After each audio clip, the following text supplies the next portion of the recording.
Het jy geweet, in vandag is 1 US dollar amper R18 in Suid-Afrika. Dink net as jy in dollars kan verdien terwyl jy hier bly. Ek is Annelien vir die wat my nog nie ken nie en ek is al meer as 22 jaar in die koöperatiewe wêreld en soos baie mense oor 40, 50, selfs 60, was ek bekommerd oor my aftrede. Dis hoekom ek my eie aanlyn besigheid begin het, sommer langs my voltydse werk. As jy digitale produkte verkoop met 'n dollar pryskaartjie, verdien jy nie net een keer nie, jy verdien baie slimmer. Elke verkoop in dollars beteken jou geld werk harder vir jou hier by ons by die huis in Suid-Afrika. Geen tweede werk nie, geen opoffering van gesinstyd nie, net 'n stelsel wat vir jou werk, terwyl jy nog jou 8 tot 5 doen.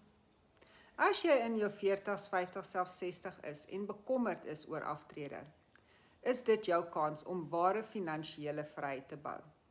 Los vir my info in die kommentaar, of maak direk kontak met my en ek sal die plan deel wat alles vir my verander het.